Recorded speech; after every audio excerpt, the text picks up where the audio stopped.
Assalamualaikum warahmatullahi taala wabarakatuh. Untuk kelas matematik tingkatan 1 pada hari ini, cikgu akan pergi kepada bab 7 yang bertajuk ketaksamaan linear.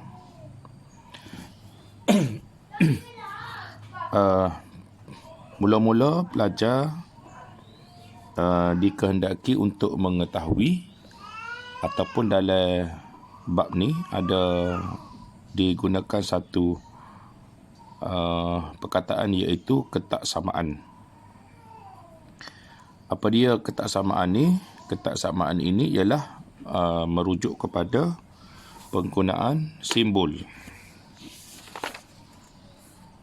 yang pelajar boleh tengok pada muka surat 149. Sini ada simbol. Jadi untuk ketaksamaan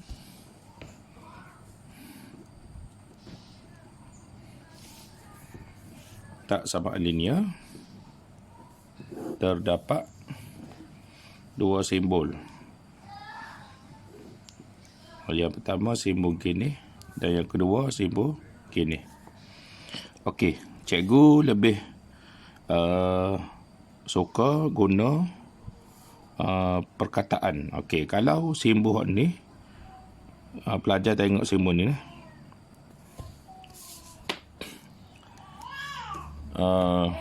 Cikgu akan guna perkataan tenganga.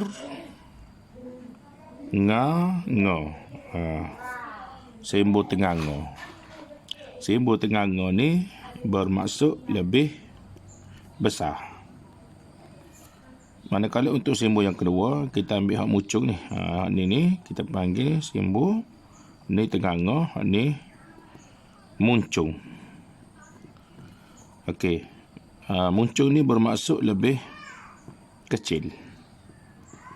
Jadi dalam bab ketaksamaan linear ni, pelajar akan harus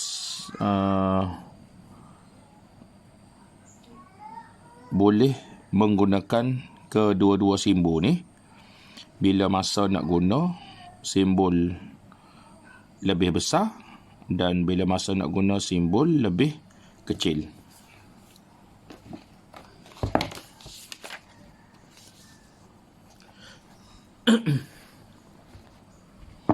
Kita pergi kepada muka surat 150.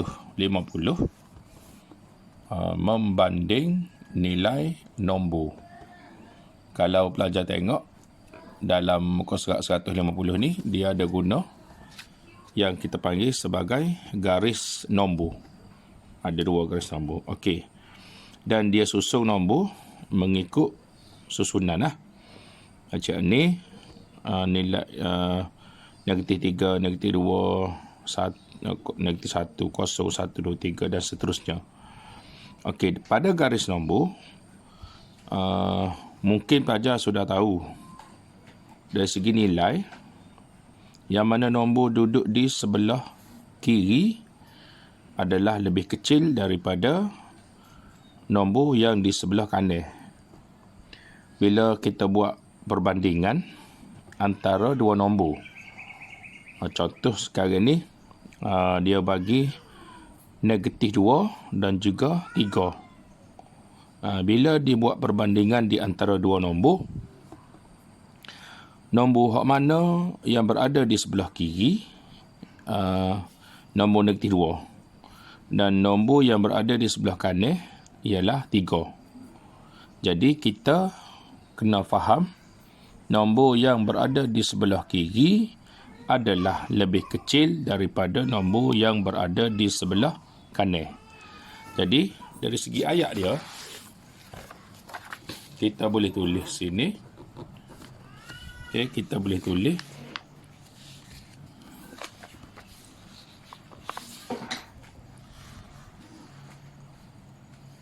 -2 lebih kecil daripada 3.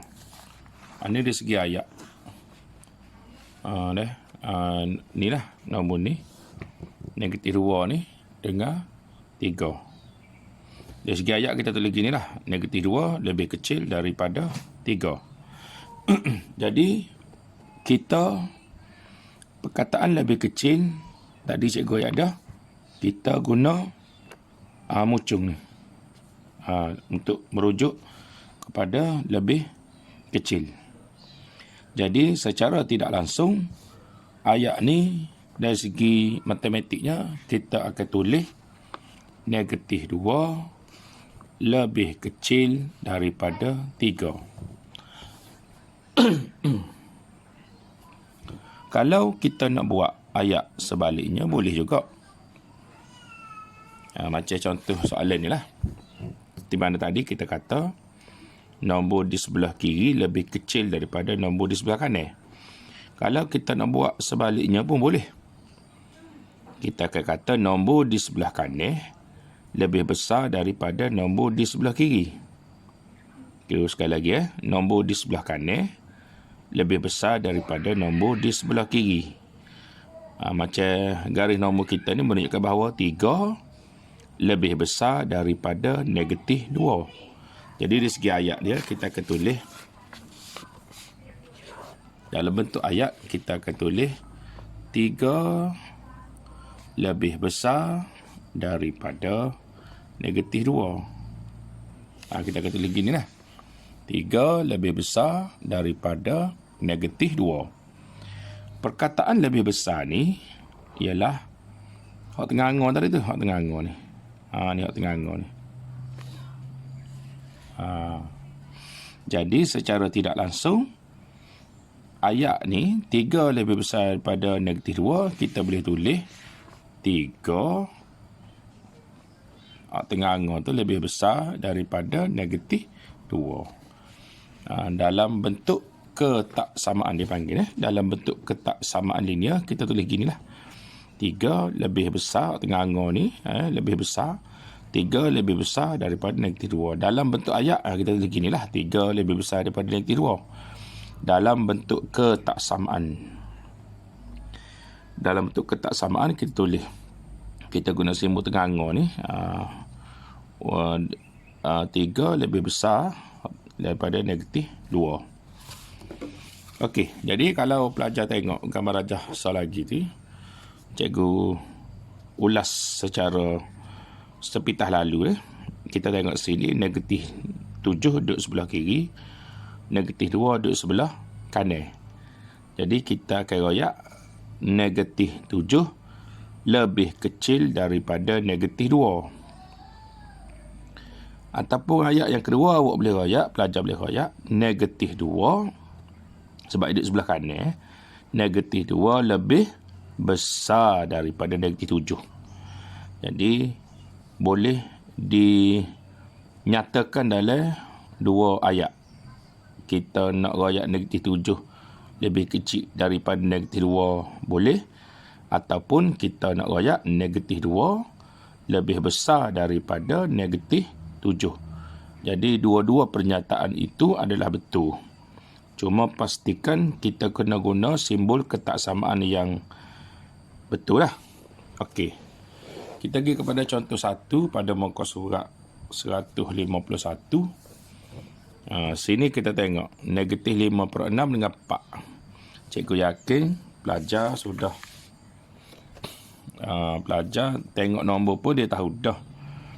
Ni nombor negatif, ni nombor positif. So dia royak mesti pelajar ke tahu bahawa nombor negatif ni lebih kecil daripada 4. Jadi dari segi ayat matematik, dari segi ayat kita boleh tulis gini.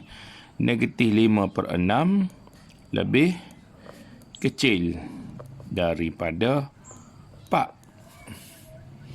Jadi dalam bentuk ketaksamaan, ayat tu bila lebih kecil maknanya mucung lah, mucung. Jadi kita akan tulis negatif 5/6 lebih kecil daripada 4. Ini dalam bentuk ketaksamaan. Okey, soalan yang kedua, soalan B.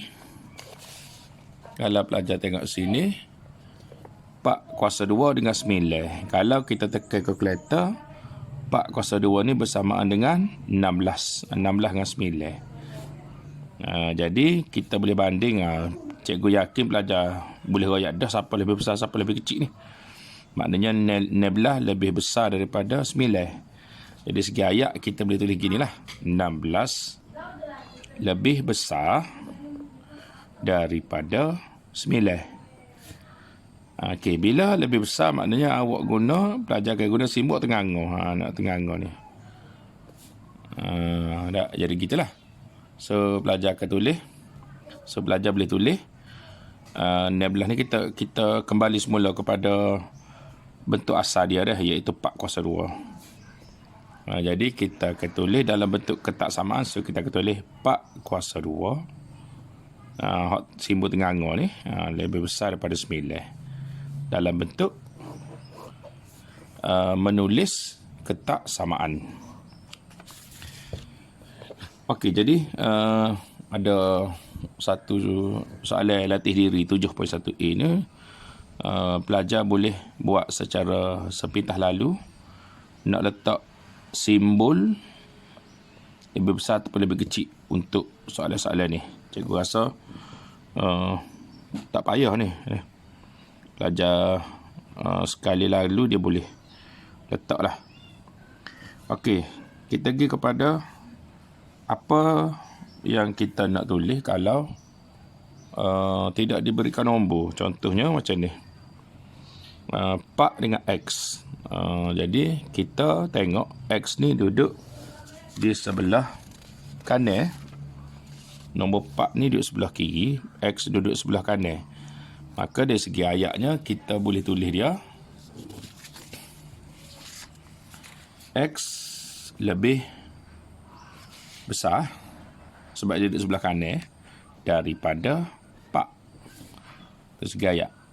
Lepas tu cikgu ayat dah tadi, kalau lebih besar awak guna simbol tengah-tengah. Tengah-tengah ni. Jadi ketak sama dia akan jadi X lebih besar daripada 4. Dia jadi gitulah. Okey. Kita pergi pada contoh 2. Kita tengok situ. Kita tengok sini X dengan 8. X duduk di sebelah kiri. 8 duduk di sebelah kanan. Jadi kita mulakan ayat dengan X dululah. Jangan start ayat dengan 8 dulu sebab biasa kita kena mulakan ayat dengan pemboleh ubah X ni. Okey, jadi ayat kita akan jadi kan ni? Ayat kita akan jadi X dalam bentuk ayat kita boleh tulis dia X lebih bila duduk sebelah kiri dia lebih kecil lah. X lebih kecil daripada 8. Okey, bila lebih kecil tadi cikgu ayat dah, kita akan guna simbol simbol mucung tu. Simbol mucung. Mucung.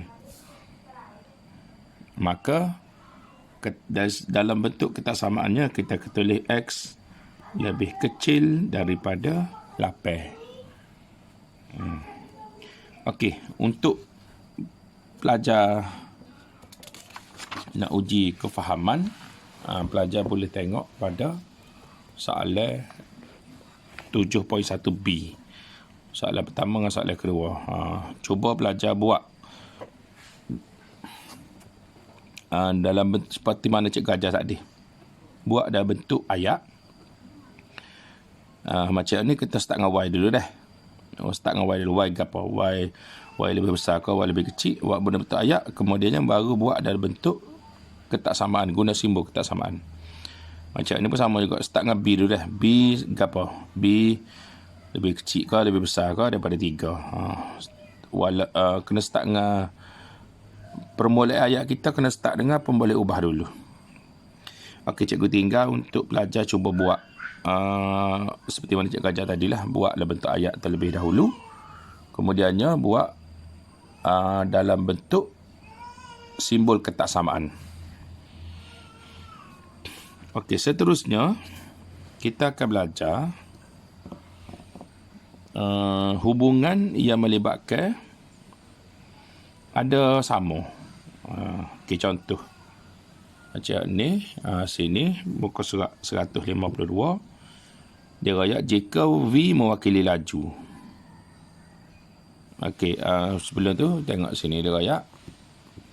Papan tanda lalu lintas dalam rajah di sebelah ni boleh dijumpai di sepanjang lebuh raya. Papan tanda ini memberi peringatan kepada bahawa laju kenderaan di lebuh raya tidak seharusnya laju kenderaan di lebuh raya seharusnya tidak melebihi 110. Tidak lebih. Kalau sama tak apa. Ayat dia tu tidak melebihi 110.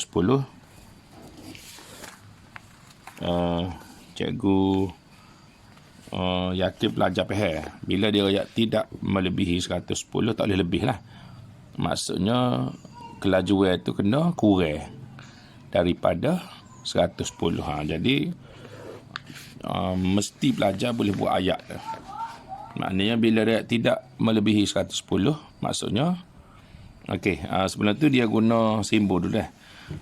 Bila dia guna V ni merujuk kepada laju, makna ayat dia tidak melebihi 110, maknanya laju tu lebih kecil daripada 110. Sebab tak lebih, maknanya lebih kecil lah. Okey, bila perkataan lebih kecil, kita guna mucung. Ni guna mucung ni. Maka kita dapatlah ketaksamaan V lebih kecil daripada 110. Okey. Cuma dalam ayat dia kita kena faham juga bila dia sebut perkataan tidak melebihi, kalau situasi sama masih dibenarkan. Kalau dia ayat laju kenderaan tu tak boleh lebih 110, tapi kalau sama tak apa. Maknanya ayat dia ni memberi dua maksud lah. Memberi dua kefahaman. Kefahaman yang pertama tidak melebihi ataupun lebih kecil ayat dia semula. Bila dia ayat tidak melebihi 110, dia memberi dua kefahaman. Kefahaman pertama, laju tu mesti lebih kecil daripada 110. Okey, cikgu buat dah bentuk gambar rajah sikit. Bila dia ayat tidak melebihi 110, maknanya dia memberi dua maksud kefahaman kepada kita. Kefahaman yang pertama ialah lebih kecil daripada 110. Ini kefahaman yang pertama. Kefahaman yang kedua kita kena faham ialah dia sama dengan 110. Boleh lagi. Jadi laju lebih kecil daripada V. V ni simbol kepada laju. Laju mesti lebih kecil daripada 110. Ayat dia ni lah. Dan yang kedua, kefahaman yang kedua, laju boleh sama dengan 110. Ada dua keadaan. Jadi lebih kecil ni seperti mana cikgu ajar tadilah, kita guna simbol mucung tu tak. Jadi maka tu biarlah V lebih kecil daripada 110. Hak ni bila sama lah. Maknanya V sama dengan 110. Okey, kedua-dua ni kita gabung. Hak ni dengan hak ni kita gabung. Kita gabung sekali, maka tubiklah. Tubiklah V lebih kecil atau sama. Kita gabung sekali jadi kita. Jadi hak ni ketaksamaan dia ni mewakili kedua-dua. V lebih kecil daripada 110 dan V sama dengan 110, kita tulis gini. Jadi simbol sama ni sebab bawah ni asal tadi dia tak ada sama, kita tambah bawah ni nak menunjukkan sama. Jadi dua ni kita gabungkan jadi kita tulis gini ya. Untuk simbol ketaksamaan.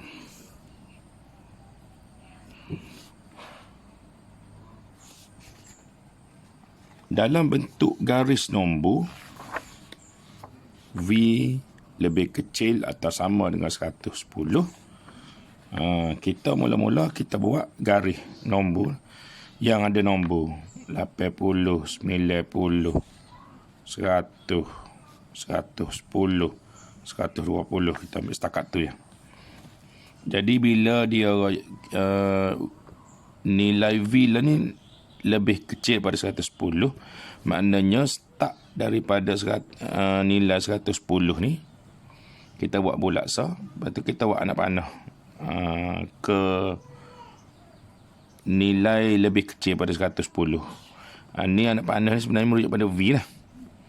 Jadi bila kita buat gini, kita faham nilai V ni lebih kecil daripada 110. Nilai V ni boleh jadi 100, boleh jadi 90, boleh jadi 80 dan ke bawah lah. Tetapi memandangkan dia ada simbol sama dengan sini ada simbol sama dengan maknanya tempat awak kita bulat tadi kita kena lorekkan, kena menjadi hitam. Bila dilorekkan bulat, dihitamkan bulat ni, kita faham V ni boleh sama dengan 110. Kalau kita tak lorekkan, maknanya V ni tak boleh ambil nilai 110 kalau kita tidak lorekkan. Kalau kita lorekkan, maknanya V ni boleh sama dengan 110 dan lebih kecil lah. V boleh sama 110, V ni boleh jadi nilai 100, boleh sama dengan 100, V boleh sama dengan 90 dan seterusnya kepada nombor-nombor yang lebih kecil. Macam ni, macam gambar rajah muka surat 153. Bila dia buat bulatan yang tidak berlorek, kita kena faham bahawa nilai 110 ni tak boleh ambil. Jadi nilai yang boleh diambil hanyalah nilai yang lebih besar saja. Maknanya nilai 120, 130 dan seterusnya. Tapi nilai 110 ni tak boleh ambil sebab bulatan dia ni tidak berlorek. Itu saja. Jadi dari segi simbol dia sini, kalau pelajar tengok sini tak ada simbol sama dengan lah ni. Tak ada simbol sama dengan sini. Jadi bila tak ada simbol sama dengan, maka bulatan dia ni mesti bulat tanpa lorek tengah lah. Kalau macam ni, bulatan dia ni dia lorek tengah dengan warna merah. Ini menunjukkan bahawa V tu boleh ambil nilai 110. Kalau bulatan dia sini, dia bulat saja tapi dia tak lorek dengan warna merah, maknanya nilai 110 ni tak boleh ambil. Dia hanya boleh ambil nilai 120, 130 dan seterusnya sahaja. Okey, jadi tengok pada contoh 3. Dia royak sini. T lebih besar daripada atau sama. T lebih besar daripada 9. Ayat dia sebenarnya ada 2. T lebih besar daripada 9 dan T sama dengan 9. Ada 2 ayat situ. Semula T lebih besar daripada 9 dan juga ayat yang kedua, itu ayat yang pertama tadi. T lebih besar daripada 9, ayat yang pertama. T lebih besar, T sama dengan 9. Ada 2 ayat. Jadi bila lebih besar, tadi cikgu ayat kita guna tengah-tengah. Kita guna tengah-tengah, kita tuliskan jadi T lebih besar tengah-tengah daripada 9. Dan bila sama, maknanya kita kena bubuh tanda sama dengan sini. Jadi dari segi nak lukis garis nombor, kita lukis 8, 9, 10, 11, 12 dan seterusnya. Bila dia royak T lebih besar pada 9, maknanya nak kena start dengan 9 dulu. Lepas tu kita buat anak panah ke kanan lah, sebab lebih besar lebih besar pada 9 kan. Jadi kita ambil nombor-nombor yang lebih besar pada 9 lah. Kita kena pergi ke kanan lah, 10, 11, 12. Jangan pergi ke kiri. Kalau pergi ke kiri, maknanya nombor lebih anak panah ni merujuk pada T tu. Jangan pergi ke kiri. Kalau pergi ke kiri, dia jadi lebih kecil. Lah ni kita nak lebih besar. Jadi kita kena ambil, anak panah tu kita menghala ke kanan lah, untuk nombor-nombor yang lebih besar pada 9. Okey, memandangkan kita ada simbol sama dengan sini, maka bulatan ni kita kena lorek. Barulah rajah garis nombor kita ni memenuhi ketaksamaan yang diberi.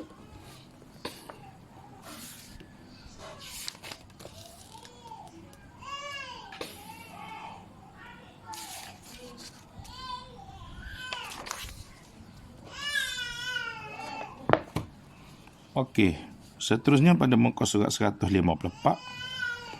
ada dua perkara yang pelajar kena faham. Yang pertama dia ambil sifat akas. Okey, sifat akas ni ialah sifat terbalik. Bila sebut sifat akas, ia ialah terbalik. Waktu pelajar kena faham. Terbalikkan lah. Okey, macam ni. Dia bagi sini. 10 lebih kecil. Muncung ni dah. Kita baca sini 10 lebih kecil daripada 24. Jadi, nak tulis sifat akas dia, kita terbalikkan. Kita tulis kalau 10 lebih kecil daripada 24, akas dia kita terbalikkan lah. Kita terbalikkan ni. Kita terbalikkan. Jadi kat ni. Bila terbalikkan jadi 24 lah duduk depan. Bila 24 duduk depan, jadi simbol ni pun bila tak dikai, kita terbalikkan.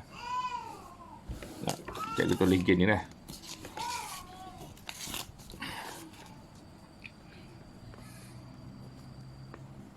Okey, gini. Okey, bila kita terbalikkan jadi kan dah. Dia jadi gini. Ni. Jadi nombor ni kena tulis betul 24 lah. Simbol ni terbalik ni. Tak, simbol jadi kat ni. 10. Jadi yang cikgu tulis sekarang ni, ini adalah akas.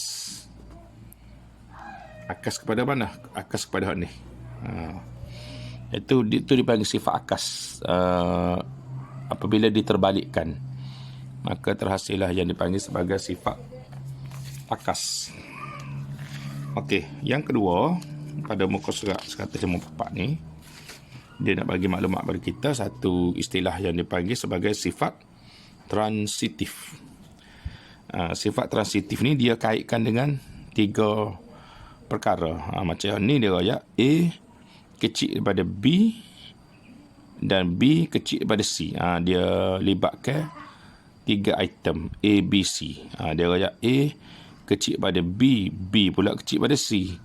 Maka kita boleh royak, kita boleh kaitkan A dengan C. Maka bila A kecil daripada B, lebih kecil daripada B, B pula lebih kecil daripada C, maka kita akan royak A ni lebih kecil daripada C. Kita buat kesimpulan dia. Okey, contoh. Soalan B ni. Negatif 5 lebih kecil daripada negatif 1. Negatif 1 pula lebih kecil daripada 9. Maknanya, negatif 5 dengan 9 ni kita boleh buat sifat transitif dia. Maka kita royak negatif 5 lebih kecil daripada 9. Sini apa dia ni? Sini akan jadi negatif 5. Sifat transitif dia lebih kecil daripada 9. Jadi sifat transitif ni, dia permulaan dia menghubungkan 3 perkara A, B, C. Dia kaitkan 3-3 ni. Jadi bila kita nak buat sifat transitif, kita hanya ambil 2 saja. Yang mana kita jangan ambil A dengan B, sebab A dengan B memang ada dah pernyataan bahawa A lebih kecil pada B. Jangan ambil B dengan C, sebab B dengan C ni jelas dah B ni lebih kecil pada C. Yang kita kena buat kaitan ialah A dengan C. Apa hubungan A dengan C? Hubungan A dengan C itulah yang dipanggil sebagai sifat transitif, yang mana kita akan royak A lebih kecil daripada C. Jadi hak ni lah dipanggil sifat transitif. Okey, ada latih diri 7.1D tu, boleh belajar cuba untuk buat soalan berkaitan sifat akas dan juga sifat transitif. Mudah ni.